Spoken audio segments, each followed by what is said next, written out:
Good morning. Welcome to the North Carolina Court of Appeals. I am Judge Allegra Collins. To my right is Judge Fred Gore. To my left is Judge Julie Flood. We welcome our clerk, Senior Deputy Clerk Edward Sanders.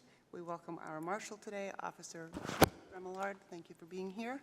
We have two cases on the calendar today. Number 23401, the Town of Forest City versus Florence Redevelopment Partners. And then 23419, City of Roanoke Rapids versus Halifax County. We will hear our first case, and then we will be in recess for 5 minutes while the attorneys change. The judges may get off the bench, but we will come back after about 5 minutes. First, we will hear from the Town of Forest City versus Florence Redevelopment Partners. Would you like to reserve time for rebuttal? Yes, Your Honor. 5 minutes would be adequate. Okay. Are you ready to proceed? I am. Thank you. May it please the court. My name is Nancy Litwack, and I am here on behalf of the defendant appellant Florence Redevelopment Partners. Your Honors, the issues before the court today directly address whether a municipality can enter into a contract, act in furtherance of that contract for several years, and then attempt to avoid its contractual obligations by claiming that the contract is not valid for lack of a periodic certificate, and then to claim that it is immune from any liability under the doctrine of governmental immunity, leaving the contracting party with no remedy whatsoever.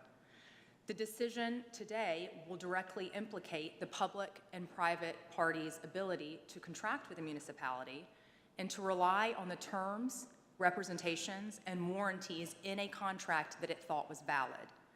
It also directly implicates a municipality's practical ability to pre-audit a contract for which no monetary amount is specified and which may become due in a later fiscal year for which no budget has yet been established.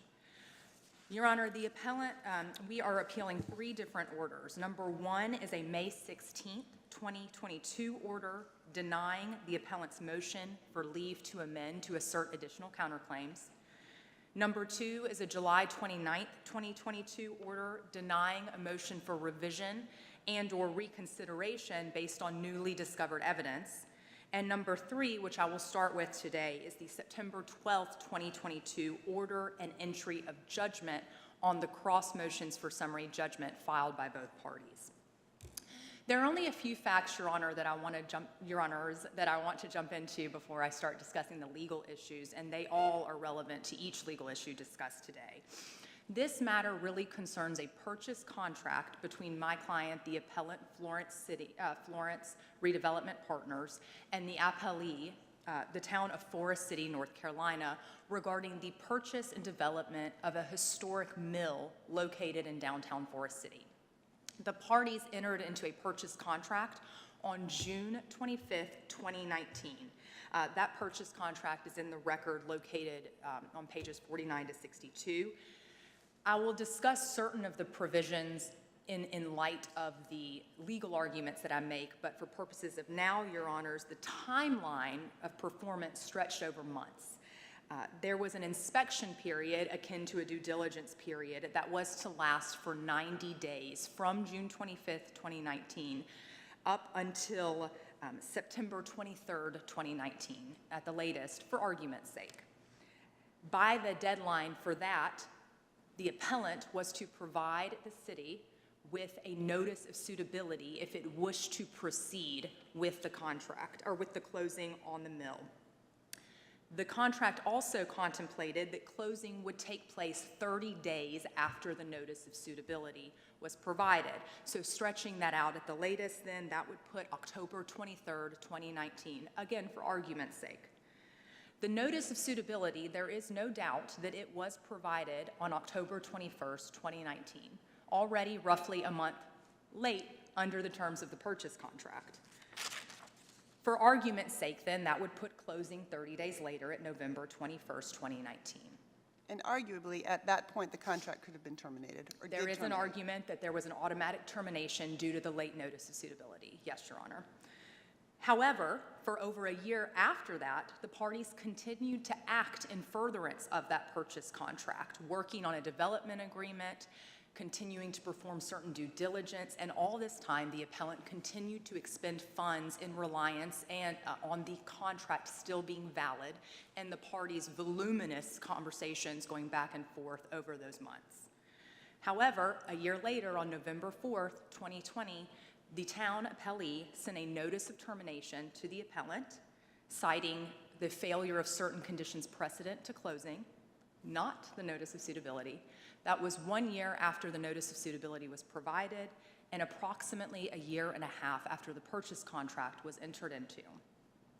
There is unequivocal evidence in this case, Your Honors, that there was no specific closing date specified or a date by which financing had to be obtained, and there is no doubt that the parties were working toward closing, working on the terms and negotiations of a development agreement, and the conditions precedent to closing up until that date of termination. I'd like to turn to the issue of the pre-audit certificate first, Your Honors. The issue here is whether or not a pre-audit certificate was required for the purchase contract. And if it was, then arguably the purchase contract was not valid. If it was not, then there is no other reason the town has put forth as to why that purchase contract is not valid. Can I step back for one moment? Yes. So you said that the contract doesn't contain a closing date. Arguably, it contains a closing date after the 90 days of the initial period. Yes. And then the 30 days after the 90 days. Yes. So arguably, there was a closing date. There was a contemplation for a timeline for closing, but there was no specified date by which closing had to occur. Okay. But yes, there was a 30-day inspection period. At some point during there, a notice of suitability was to be provided. 90-day, correct. A 90-day inspection Correct, period. I'm sorry. Okay. And then after the notice of suitability was provided, closing was contemplated to occur within 30 days after that. But that could have taken place on any date therein. There was no specified date for closing. Okay, but date by that 120-day period, correct? Yes, if you're using a timeline, yes, Okay, Your Honor. and then a time is of the essence clause, Yes, which Your would Honor. put it at a reasonable time within that 100-day. There was a time is of the essence clause, Your Honor, and for purposes set forth in our brief, and I'm happy to go into that argument now if you would like, it is our contention that that time is of the essence clause, as well as any specified timeline for closing, was waived unequivocally by the parties' actions. Okay, I didn't mean to derail you. Go back to where you were going. Okay, Yes. I will go to the pre-audit, and I will definitely address those, Your Honor. So we contend that a pre-audit certificate was not required because no financial obligation was going to become due or paid within the same fiscal year that the contract was entered into. We also contend that a pre-audit certificate was not required because the amounts that were supposed to be paid were not specified or definite. Presumably, any purported financial obligation was not coming out of the budget. And by signing the purchase contract, which contains reps and warranties regarding the validity and legality of the purchase contract, the town has conceded that no pre-audit was required. Is there any argument that this pre-audit requirement refers to the calendar year and not the fiscal year? There is no argument in the case law, Your Honor. The case law is very clear that North Carolina General Statute 159-28A only requires a pre-audit certificate if the town is actually going to pay out a sum of money within the same fiscal year that that contract is signed. And of course, the point, and I understand it, is to keep tabs on whether or not a municipality actually has the funds in its budget, the taxpayers' money, to pay that money out. The town manager at the time of the purchase contract testified that a lawnmower purchase might be an example of an invoice that would have to be stamped with that pre-audit certificate. The financial obligations, though, that the town has said required a pre-audit certificate are twofold. Number one, paragraph 7 in the purchase contract, which specifies certain closing costs. And what's important here is that there is no specified amount in paragraph 7. It merely states that the seller, the town, shall pay any, if at all, grantor's taxes, the cost of preparation of the deed, the cost of satisfaction of liens, attorney's fees, and other expenses. Again, no specified amount, and not only that, Your Honors, but there was no guarantee that closing was in fact going to occur. It might as well have been that Florence Rede Development would not issue a notice of suitability and decide not to move forward to closing. Paragraph 16A is the other financial obligation in the purchase contract, and that was merely an option for the town to repurchase the property 2 years after closing, whenever closing occurred, if it so desired and if certain items had not been met. So is the purpose of this pre-audit certificate to ensure that any potential? No. So in Myers v. Town of Plymouth, which I think is the seminal case here, Your Honors, that is a 1999 case under the Court of Appeals. In that case, the town manager sued a city for severance benefits and a severance package after it was terminated from the city's employ. The contract there was entered into on April 14th, 1997. Like in this case, the fiscal year, and there's unequivocal testimony in this case, that the fiscal year for the town ended on June 30th. In Myers v. Town of Plymouth, that was the same case. The town, though, in Myers v. Town of Plymouth, had the option to terminate the town manager upon 30 days' notice. So there was a possibility that the town manager could have been terminated within the same fiscal year as when that employment contract was entered into. Yet he was not terminated until just under a year later. And the Myers v. Town of Plymouth court really went into this, Your Honors. They said that the pre-audit certificate is only required when a town will have to satisfy an obligation in the fiscal year in which the contract is formed. Counsel, Yes. on that issue, as far as the same fiscal year, isn't also one of the, I guess, requirements is to help identify the dollar amount? And with that said, even though there was no specific dollar amount, isn't it easily, arguably, identifiably in the purchase agreement that the terms show what items would be included so they could total that amount?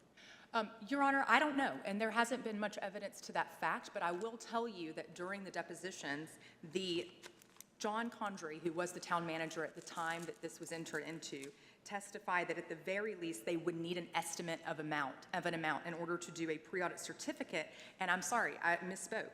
During the deposition, both the town 30B6 and Mr. Condrey, the former town manager, testified and denied that they had any estimates or ideas of the amounts of the closing costs, taxes, et cetera, as set out in paragraph 7. I guess my question is, you see what items are included in the purchase agreement. Sure. They could go get those estimates and have that dollar amount. Could they come and add any other items after the purchase agreement had already been agreed to? Your Honor, because the purchase agreement says et cetera in paragraph 7, I would argue that there could be additional items in there. And on that note, Your Honor, I'll jump ahead and then come back a little bit, but that is one of the issues, is that the whole point of the pre-audit certificate is, again, for a town to make sure it has money in its budget for that fiscal year. In this case, we did not have an amount. We had an et cetera that could have added a different amounts, and the fiscal year ended 5 days after the purchase contract was entered into. The budget for the following fiscal year had not yet been established, so there's just no way a municipality in that way could pre-audit this and say, you're right, for the budget of when this is going to become due, we have that money in there. And theoretically, it's the budget for the next year that would include these funds. Exactly. And it makes sense, really, Your Honors, for example, I've said this before in our arguments that we've now made many times, but if the closing statement or the reconciliation statement on the closing date where it has those columns of who owes what, that might need to have a pre-audit certificate. It has a specified amount in there. It's getting paid that day. It's signed by the parties. And that is my argument in terms of what would need a pre-audit certificate under the term of the statute as well as the case law that has interpreted it. And again, Myers saying that a contract that is signed in 1 year but results in a financial obligation in the next year does not violate the pre-audit certificate statute. And in going back, Judge Collins, to your question, the Myers court explicitly stated, we will not invalidate the contract due to its lack of a pre-audit certificate when the mere possibility of an expense in the first year never in fact resulted in an obligation. Again, that town manager in Myers could have been terminated within the same fiscal year. He was not, but even if he could have been, it was not required because it never in fact became due. Can we talk about what conditions precedent the trial court granted summary judgment on? Your Honor, I'm not exactly sure. There are conditions precedent in the purchase contract that discuss parking, easement, a development agreement, and the development agreement has really kind of been the hinge in this lawsuit because the parties were discussing certain, and that would include utilities, parking, easements, et cetera. The parties, there is no doubt, were working toward that development agreement. In fact, the town had hired a third-party consultant to come in and help facilitate that, and the town was drafting it. And a few months before the notice of termination was sent, drafts were still being sent back and forth at that point. So in our position, closing was not yet to occur until those conditions precedent were finalized, and they were working in good faith toward that the entire time. Your Honor, that actually, and I'll jump quickly as well, that is the second action filed by the town appellee, is that the automatic termination occurred when the notice of suitability was not provided by that September 23rd, 2019 date. But Your Honors, the law in North Carolina is extremely clear that conditions of a contract can be waived even if there is a time is of the essence contained in the contract. And the case that we've cited in our briefs, Your Honor, is 42 East LLC v. D.R. Horton. It is a 2012 case that is directly on point. The facts discuss the purchase of a piece of land. There were conditions to closing in 42 East. There was an inspection period. There was a notice of suitability that was required, and there was going to be automatic termination if that notice of suitability was not provided as set out in the contract in 42 East, again, on point with our case. In 42 East, the issue was whether parties can waive provisions by subsequent conduct where the contract has not only a no waiver provision, but also a failure to enforce provision, but also a time is of the essence clause. And the court found that a non-waiver clause does not preclude waiver of provisions in a contract. And then, citing to Phoenix Limited Partnership, a 2009 case also discussed in our brief, the 42 East Court found that the defendants did not insist on a specified closing date, but made statements and took actions manifesting an intent that closing should occur at some later unspecified date. That is, again, precisely what we have here as briefed before the courts. And that because the defendants acted in that manner, they dispensed with their right to insist on certain provisions. I like this quote, and so I've taken it from 42 East, but I think it applies here. The court said, "These undisputed facts demonstrating that defendants not only ever insisted on closing on the specified closing date in the contract, but made statements and took actions manifesting an intent that closing should occur at some unspecified later date, establish that defendants waived the time is of the essence clause. The undisputed facts establish conduct that naturally would lead plaintiff to believe that defendants had dispensed with their right to insist that time was of the essence with respect to closing." And again, summary judgment in 42 East was granted. It said that the undisputed facts established a question of law as to waiver. And we think that the undisputed facts in this case, as a matter of law, have established that waiver occurred because, again, the automatic termination, therefore, should have occurred on or around September 23rd, 2019, when the notice of suitability was not provided, and yet they went on until November 4th, 2020. Well, wasn't one of these triggering events that I think you said that you can't get financing? You couldn't get a HUD loan and you couldn't get financing within 6 months. So there is some dispute. So the appellant was working to obtain a HUD loan. They decided that instead of going the HUD route, because that would have taken longer to get to closing, they were going to secure private financing. They had someone, the evidence shows they had someone on board. We're exploring that, and we're going to move forward with that financing option instead. But there was no requirement that they use HUD financing. And so again, I believe the unequivocal evidence shows that all of the parties were still working in good faith, and we're almost at a final development agreement ready for signature. Okay, so is there any timeline, any sort of reasonableness standard that we have to apply to determine whether financing was timely? Sure, Your Honor. I'm not going to say that this was an indefinite. The perpetuity argument that appellee advances in its brief, I don't think applies. We're not necessarily asking the court to hold that you should indefinitely hold open a contract. What we're asking the court to hold is that in this specific case, the parties, again, were working in good faith towards this. There again, the plaintiffs have not moved for summary judgment on that issue, Your Honor. The summary judgment that was before the court was on their second cause of action, which specifically was a declaratory request that the late notice of suitability automatically terminate the purchase contract. That's the issue in summary judgment, and that did not occur. I think the reasonableness, that could be an argument that goes later in the day, but that was not an issue on summary judgment, except potentially an implication. But again, the explicit issue was whether or not the contract automatically terminated due to the late notice of suitability.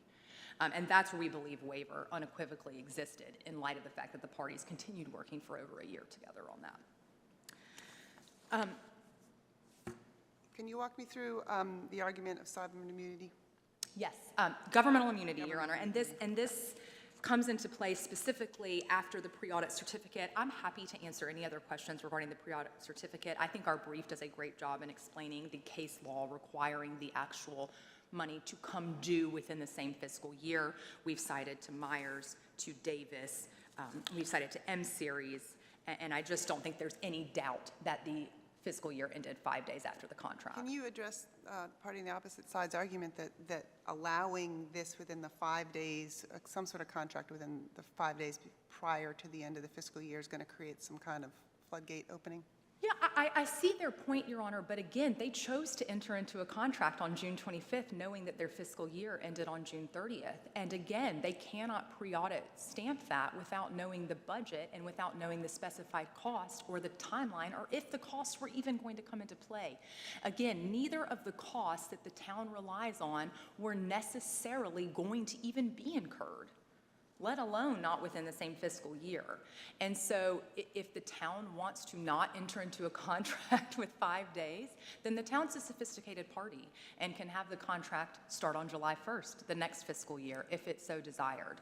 But the truth of the matter is the town entered into a contract, chose to voluntarily within 5 days of the end of its fiscal year, did not pre-audit it, signed a contract that said all reps warranties therein were true, that the contract was valid under the law, that it had no violation of any law.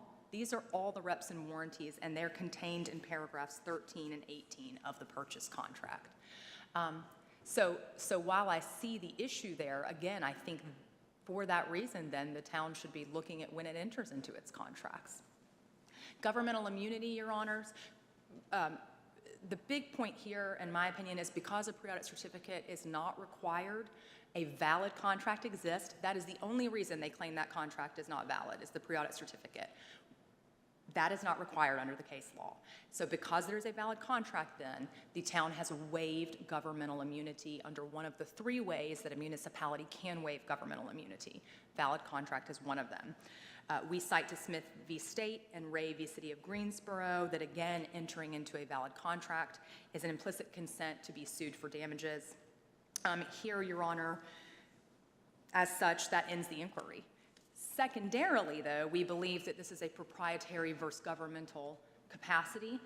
That is another reason for which governmental immunity has been waived by the town. But were we to agree on the pre-audit certificate issue, then we do not reach that, or we need not, correct? Correct, Your Honor. Governmental immunity is waived with a valid contract. End of inquiry. And for the reasons set forth in our brief, Your Honor, which I will rest on just for purposes of time, again, we believe that at the very least, secondarily, there was proprietary actions here. It was a sale of a piece of land for a profit that only incidentally promotes the benefit or welfare of the health, safety, security, or welfare of the public. The courts in North Carolina realizing that almost anything a government does is going to incidentally touch on that, and that does not make it a governmental function. This is a sale of private land to a private developer. So again, for those 2 reasons, governmental immunity has been waived, but as Your Honors noted, the valid contract will end the inquiry. I've spoken about pre-audit certificate, and I've spoken about governmental immunity, which addresses our counterclaims. I've also spoken a little bit about the automatic termination, and again, the argument at summary judgment being that the notice of suitability automatically terminated the purchase contract, not a reasonableness argument. Alternatively, Your Honors, and I will briefly touch on this, if the court were to find that a pre-audit certificate were somehow required, we had moved for leave to amend to assert additional counterclaims for fraud and negligent misrepresentation. We moved for a revision of that after taking discovery and depositions where the town manager at the time of the purchase contract was signed testified, and 30B6 town testified. They do not know what was done to verify whether the reps and warranties that the town was signing in the contract were in fact true. At the very least, we believe this gives rise to a negligent misrepresentation claim in the signing of that purchase contract if they're now going to claim it's invalid for failure to follow the law when the reps and warranties say they were following the law. Again, this would only come into play if a pre-audit certificate were found to be required, in which case we would ask that our negligent misrepresentation claim at the very least be allowed to proceed. There was no showing of material prejudice, which is one of the two ways that an amendment should not be freely given in North Carolina. They were already defending certain counterclaims, and the circumstances surrounding the execution of the purchase contract were heavily questioned at depositions.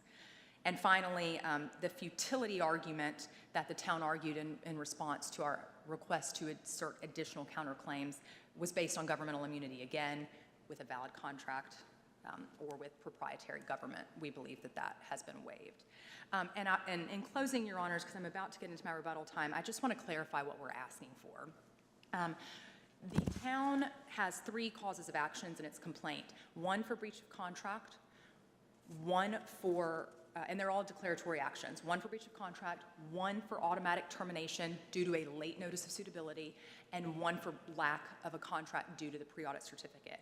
We are asking that this court reverse the trial court and find summary judgment in favor of the appellant onto the pre-audit certificate issue and as to the automatic termination issue. I think I've argued those, and they're well briefed in our documents we've submitted to the court. On the breach of contract issue, starting on page 28 of our brief, I talk about how that also fails as a matter of law based on unequivocal evidence. So we would also ask that summary judgment on the first claim for relief be granted in our favor. As to the governmental immunity, which addresses our counterclaims, for the reasons I've set forth already on governmental immunity, we believe that the trial court should be reversed on that and our counterclaims allowed to proceed. Based on our briefing as well, we think we've satisfied and shown the evidence on those counterclaims, so we would ask, Your Honors, that we only proceed to trial on a matter of damages. But barring any other questions, I would like to reserve the remainder of my time. Thank you.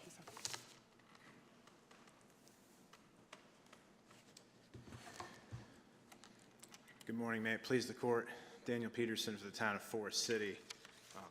In this case, the trial court granted summary judgment to the town, and that's the disposition that we're going to address first today. And this case is about a contract contemplating cascading deadlines between a North Carolina municipality and a Virginia-based developer, wherein the developer never followed through on, among other things, securing financing and missing other deadlines throughout the contractually contemplated process, such that it now purports, despite counsel opposite's representation to the otherwise and concession otherwise, it now purports to trap Forest City in an interminable contract for a vital governmental interest in redeveloping its downtown.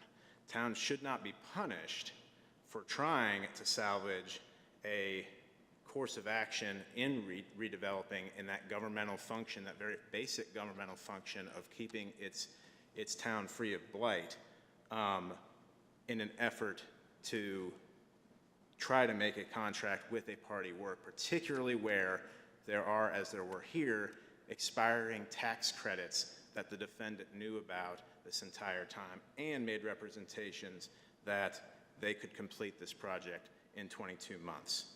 Beginning in 2018, the town, in an effort to revitalize the downtown, so as to take advantage of these tax credits that I've mentioned, including the North Carolina Historic Mill Rehabilitation Tax Credit, the North Carolina Industrial Tax Credit, and other credits, solicited proposals from developers to which the town had 3 responses to. The defendant represented that it can complete the redevelopment of the Florence Mill property in 22 months, and this never happened. The contract entered into, as was discussed some in counsel opposite's argument, but I'd like to walk through it to frame what we believe the issues are here. The contract was entered into with an effective date, June 25th, 2019. That was 5 days before the fiscal year in this case ended. But as I'll talk about briefly, this case is not like your typical pre-audit certificate case, which Judge Gore actually had kind of alluded to the ascertainability of some of the expenses from cascading deadlines. From the effective date of the contract, June 25th, 2019, we see on record page 52, there was a 90-day inspection period for environmental studies, market studies, and appraisal, and purportedly from the defendant, some evidence of financing. The defendant did not recall in their deposition testimony if any inspections were ever communicated to the town, any issues in those inspections during that inspection period. That would have made the notice of suitability under paragraph 10C of the contract due September 23rd, 2019.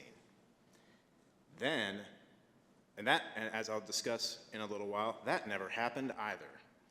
30 days countdown to closing from September 23rd, 2019 to October 23rd, 2019, wherein in paragraph 6, record page 50 of the contract, the closing was to take place. And just so that I'm clear, the notice of suitability was not delivered according to the contract, but the town asked the developer for it, am I correct? Yes, Your Honor. And then it was delivered approximately a month later.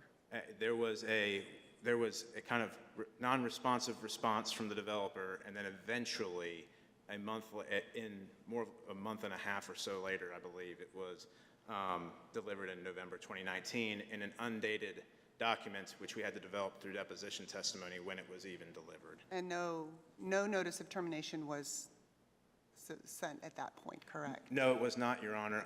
But we contend that the notice of termination was for other kind of defaults contemplated in the contract, wherein this specific notice of suitability requirement specifically indicated an automatic termination of the contractual rights between the parties. So the notice of termination, you're saying it was not based solely or even wholly on this lack of suitability notice, correct? Yes, Your Honor. And did you give the developer 30 days to cure? Was there a requirement under your contract that you do that? For the notice of termination, yes, but as to, again, the notice of suitability, failure to provide that we contend was an automatic termination, that there was no contractual obligation for the town to allow them to cure that. Okay, but I guess I'm confused because you're telling me that the notice that you're saying that the contract terminated that was sent a year after all of this, correct? Yes, Your Honor. Was based on the notice of suitability being late or other conditions preceding not being met? Other conditions preceded not being met, Okay. including financing. Okay, and at that, did that notice contain a 30-day period in which they could? I believe so, Your Honor. Okay. Yes, Your Honor. Thank you. And so, at that point, as I'll talk about in a little bit, the notice of suitability requirement would have automatically terminated the contract. But stepping back to the pre-audit certificate argument, so the town moved for summary judgment on its claims in regard to the lack of a pre-audit certificate and as to the automatic termination provision in the notice of suitability, either of which, if the court agrees with the town, would resolve this matter in favor, resolve its claims in favor of the town. And the summary judgment order, to be clear, does not discern between those arguments, so that's why we're having this discussion we're having today about both of these, but it does not require the court to agree with both contentions relating to the pre-audit certificate and the termination, the automatic termination for the lack of notice of suitability. The statute regarding pre-audit certificates, and I mentioned earlier that this wasn't the typical sort of pre-audit case where the obligation, and when I say that, it's because the obligation did not become incurred the date the contract was signed. And that's really what the town of Plymouth case is assuming happened. But under 159-28A, there is not a reference to when the contract is signed, but rather when the obligation may be incurred. And it says, no obligation may be incurred in a program function, or activity, and goes on to require this certificate sufficient to pay, to show that there is in the budget an amount sufficient to pay in the current fiscal year the same obligation by the transaction for the current fiscal year. So it's your argument that you incur it the day you sign the contract, regardless of when you have to pay it? Is that the crux of your argument? The crux of my argument is that in this case, it was incurred actually when the notice of suitability would have come due. That's when the cascading deadline would have instigated the closing date, which is what Your Honor, Judge Gore referenced with counsel opposite of there being a readily ascertainable amount. There is a list of things that the town could ascertain. The trial court, rather, again, in granting summary judgment, did not discern between the two arguments, but with regard to the pre-audit certificate argument, this would honor the General Assembly's intent in making sure to avoid the kind of 5-day situation where you've got some sort of moral hazard, if you will, even, or frustrating the intent of the legislature, where parties, including municipalities, but also private parties, could engage in signing contracts on the eve of the expiration of a fiscal year and not have to furnish the pre-audit certificate simply because it came due on, say, July 1st. Well, isn't it in the party's best interest contracting with the town to ensure that there's money actually in the town's budget for this? Is this really some sort of floodgate that would open and everybody's rushing to sign a contract with you? Well, I think that, Your Honor, it just removes an impediment at that point. I think that is a fair rebuttal point, Your Honor, to be frank. But nonetheless, the goal of the legislature was to make sure that these programs would be funded, and that is why this pre-audit certificate statute has existed and frankly has created some harsh results in the case law over the years. We're not asking for that harsh result here today, Your Honor. In fact, again, as I'm about to talk about, the town worked with the defendant to try to salvage this deal, this contract, this performance, so it could have its downtown revitalized, and it should not be punished for doing so. What we are asking simply with the pre-audit certificate issue is that the fact that it did not happen is an off-ramp for the town at this point to say this is an interminable contract, you're not honoring the side of your contract, and oh, by the way, because there was a closing date contemplated that, again, never happened because of the defendant's conduct, this requirement, as it turns out, was something that needed to be done. But really turning to the notice of suitability argument, again, in this case, it's not like the other kind of breaches that are contemplated in the contract. It is an automatic termination of the contract. And in record page 835 is, as I mentioned before, the deposition testimony where we had to establish when the actual notice of suitability was turned in, almost a full 2 months after it was due. And again, not only was that just not turned in, but then the closing never happens. The closing never happens 30 days even after the notice of suitability occurs. And I want to talk a little bit, respond to some of the arguments about the waiver, particularly the 42 East case. 42 East is not exactly like our case, Your Honors.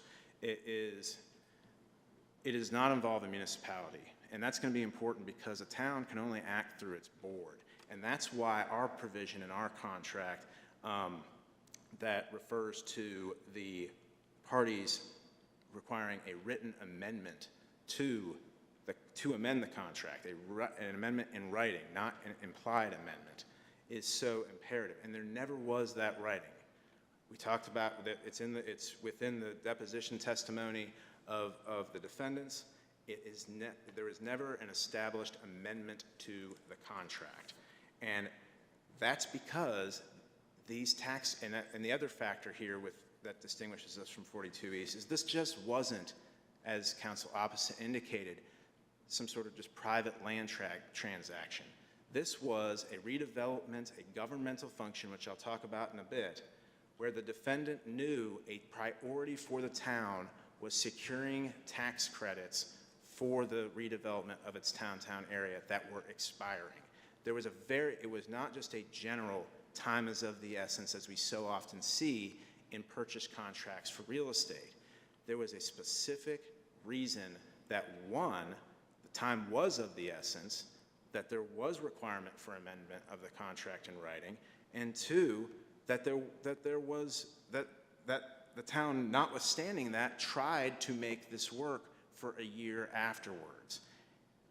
And what was sort of discussed and sort of some implication by counsel opposite was we still did not have financing established. There was, and that contention is that really, whenever we get financing, again, this sort of implication that there is going to be this interminable contract that the town is stuck in, while representations were made by the defendant at the front end of this to the town council in an open meeting that this could be done in 22 months. And here we were about that time range into those discussions, into the contract, and financing had not even been secured.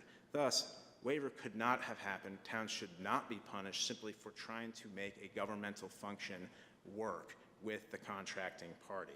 So your contention is that 42 East LLC doesn't apply, or at least isn't controlling here because you have different kinds of parties? Yes, Your Honor, it is. Specifically, the fact that this is a municipality that is limited in its authority and powers under Chapter 160A. And you would agree that 42 East does say that a clause that says a waiver must be in writing can also be waived, correct? I agree with that, Your Honor. However, and again, we're talking about a municipality that can only act through its town council and is only granted the authorities, its authority through the General Assembly, through the passage of those statutes and its town charter. And so that is the distinguishing factor here between 42 East, which then the nature of my client, the town of Forest City, being a municipality, brings us to the governmental immunity unless the court has further questions about either the pre-audit certificate or the notice of suitability. I'm glad to take them. But the governmental immunity has kind of two paths here. One addresses the counterclaims brought by the defendant, and the other I'll address with the motion for leave to amend. They're a little different. They're not so conflated that they can be covered just in kind of one breath. But as to the counterclaims, as I've said throughout my argument today, and of course I hope the court agrees, is that this was fundamentally a governmental function that the town was engaged in with the defendant. And the authority for that is Meinck v. City of Gastonia, cited in our briefing, which studied extensively the General Assembly's structure of 160A-501 and subsequent statutes relating to removal of blight, redevelopment, and revitalization being governmental functions for a municipality to engage in. So thus, the test to determine whether a municipality is acting as a governmental or proprietary capacity is not solely based on, as the defendant would have it, based on whether a municipality either even sought to make a profit or was making money in this purchase agreement situation. It's whether the undertaking, the purpose of the undertaking rather, was chiefly for the welfare of the larger community, or alternatively, whether it was chiefly for private advantage. The record establishes here, Your Honors, from both parties, that both parties considered themselves engaging in a redevelopment project. In fact, not to be flip about it, but even the defendant's chosen LLC for this in the case caption refers to redevelopment. So and to provide specific record sites, Mr. Kahn, one of the principals of the defendant, at record page 923, 924, talked extensively about what he understood the town's plans were for its downtown in connection with Florence Mill. At record pages 611 and 612, the former town manager testified that this was a rehabilitation of a property within a larger public sphere. And a subsequent town manager for the town testified at record pages 414 and 415, and then again at record page 487 regarding this issue, stating that this was about revitalizing downtown on record page 414, and that on record page 487, they needed to make sure that it was done in a way that would benefit the downtown area for revitalization and for the citizens. That was the standpoint of the town in which it was engaged in its discussions. And frankly, going back to the waiver argument, one of the reasons it so desperately wanted to salvage this relationship until it became apparent that defendant was not going to secure financing. Thus, as to the counterclaims, and I will agree that if the court disagrees with the town's argument that there was no valid contract, that at least that claim, a breach of contract claim, can proceed, but that any other claims sounding in tort, including the breach of covenant and good faith counterclaim brought and the unjust enrichment claim brought,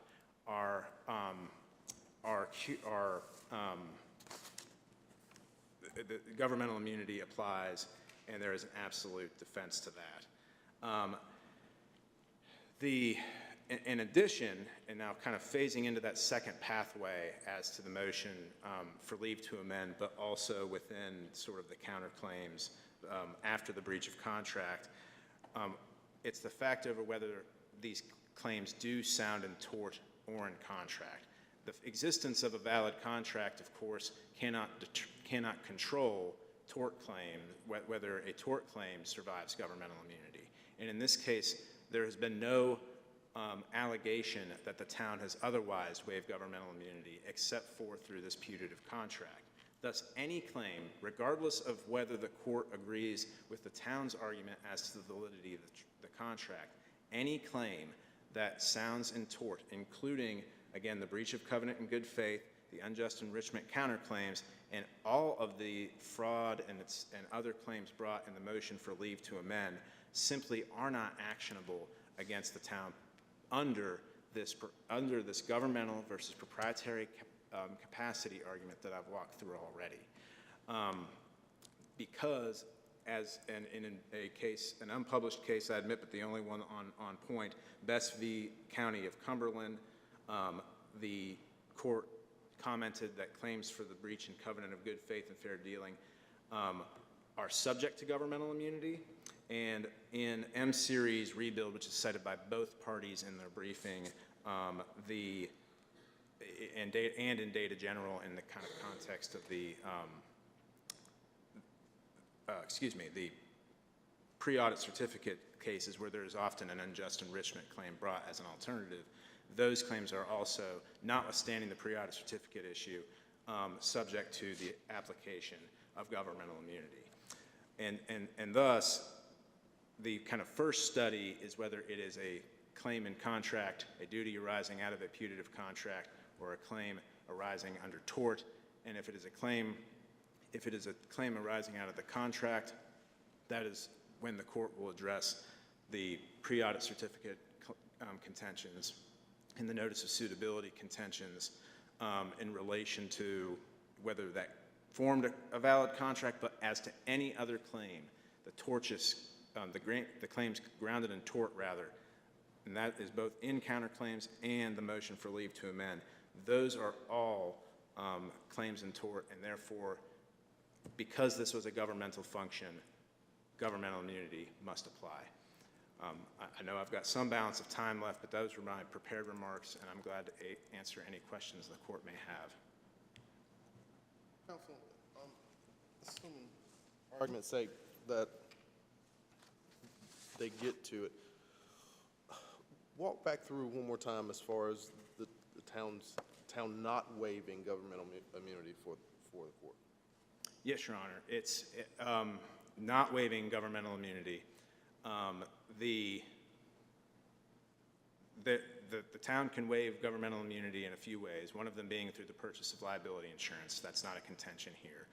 The other being through resolution under 160, somewhat operating off of memory, but I think it's actually 145.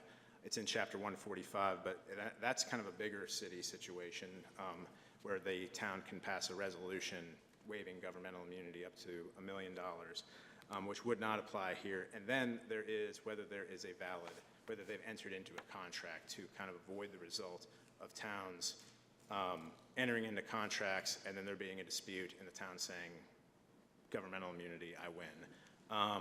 And that's what that's the sole contention here by the defendant that governmental immunity has been waived. That's the only thing that has been discussed in the briefing. It's whether there is a valid contract. And then, and excuse me, the final way, kind of as a secondary way, is if it is engaged in a proprietary function versus a governmental function. And that's where we kind of go into this study over whether revitalization and redevelopment of the downtown area is a governmental capacity, or as defendant would have it, this was simply a private transaction of land, and that was it.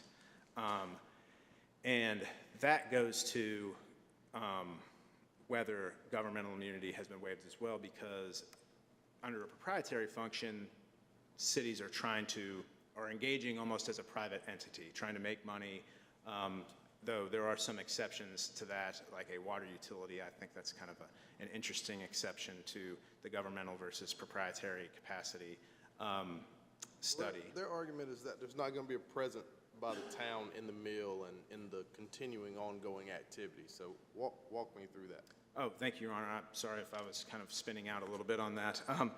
That argument is not real. It's kind of a red herring to some extent, in that the Mike v. City of Gastonia case doesn't address whether the city will have a presence in a building where there's redevelopment in the downtown going on. It's rather that the redevelopment and revitalization efforts itself are a governmental function. And that's where the study of 160A-501 in Mike is important, because it gives evidence to the fact that the General Assembly's findings were that it's a governmental function. So it's not so much whether the town is leasing some space or is involved in some sort of ownership capacity, as was the case in the Mike case. The city did own that property as happenstance, but that was not the reason that the governmental versus proprietary capacity study landed on it being a governmental capacity. Rather, it was because this was a revitalization, a redevelopment effort spearheaded by the city, as it was as the town of Forest City was endeavoring to do with this project, and as the deposition testimony developed again through record page 611, 612, former town manager saying it was a rehabilitation of a property within a larger public sphere, and then the current town manager saying done in a way that would benefit the downtown area for revitalization and for the citizens. It was from that standpoint, and that was from record page 487. That's what was crucial for the town here, and that's why it was a governmental immunity. That's why governmental immunity applies, because it was a governmental function, not that we have to somehow be sitting in the building.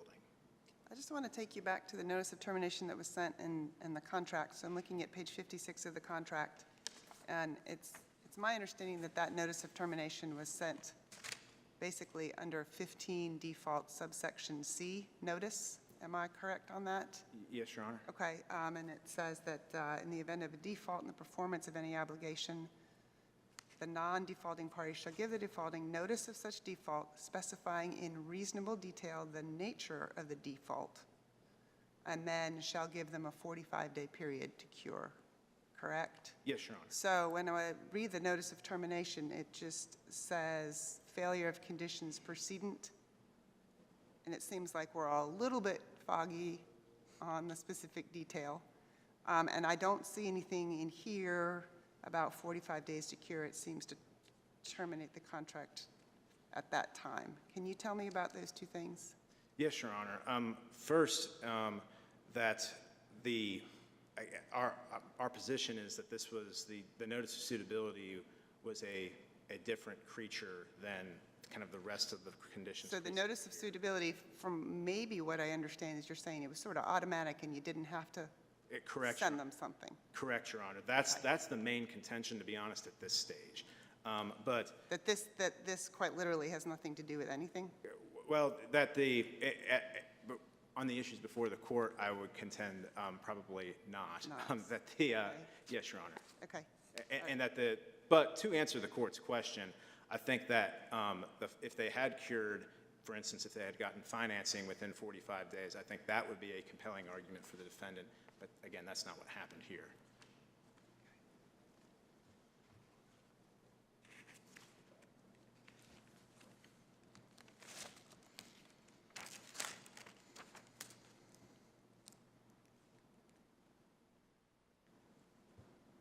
Any more questions? Okay, Thank you, Your Honor. thank you.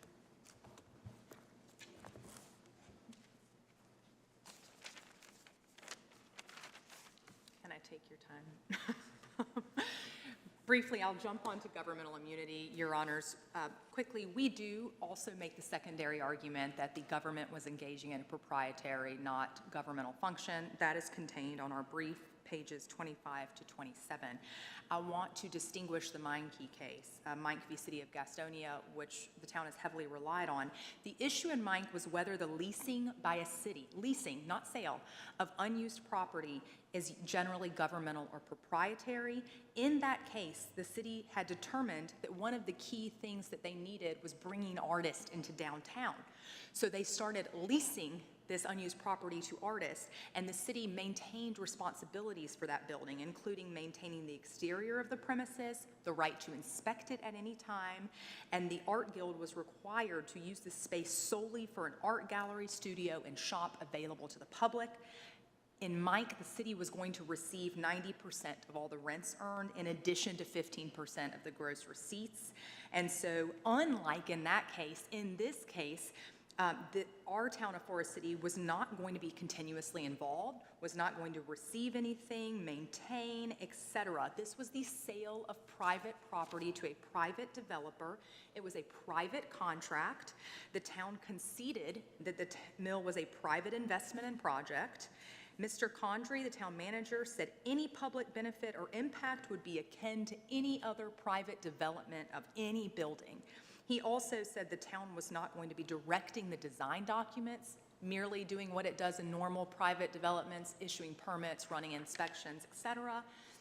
And the town was not going to have a shared ownership, no joint venture. That's all unequivocal. So if the town's position were the case, Your Honors, then nearly any private development in or near a downtown could constitute a governmental activity that allows for governmental immunity. But what about all of this pre-negotiation on this master development agreement and all kinds of conditions that were put on this development that don't seem like they would be put on any sale of this property? They were working to develop those, Your Honor, but those terms were not finalized yet, and so... But they had to be finalized, correct? Before Correct. this would sell. But so it seems like while there wasn't any, I guess, control afterward, there was lots of control before the closing. There was negotiations. I would respectfully disagree with the term control, but there were definitely negotiations. I do not want to disagree with that, Your Honor. But again, this is just not similar to what the Mike case says, which is the sole case they rely upon. And again, the town was going to reject any involvement moving forward, and it was going to be rent going to a private developer. And again, just akin to a run-of-the-mill purchase agreement. Counselor, yeah. I have to kind of ask for you to clarify. You said that in this case, the town won't be getting anything, and that's kind of a bright line threshold. Sure. In comparison to a downtown business owner or property owner that would potentially be bringing in events and with permitting and other things, I could understand not getting anything if they were outside the city limits because there probably would not be permitting and other residual cash flows available to the town. Get me to where the Gastonia case sets what that threshold is for what is anything and what is nothing, because I think it's hard for you to argue, and Judge Collins, I'm fine with giving her more time if you're okay, because I'm being long-winded here. Get me to where you can show me that they get nothing as a result of being in a municipality where we all know there's going to be permitting for events and other things, because those things are going to be a residual cash flow to the town that they're going to be able to regulate. There's ordinances that they're going to have to comply with. There's violations. There's going to be fines. Get me to where you're showing me facts to where they don't get anything. Sure, and thank you, Your Honor. That is a great question in terms of differentiating. When I meant they get nothing, I was thinking more in terms of profit back in their pockets directly from the operation. I think the municipality would say that taxes and fees and, fines are profits because they're going to use it to keep the coffers going, Counsel. Sure.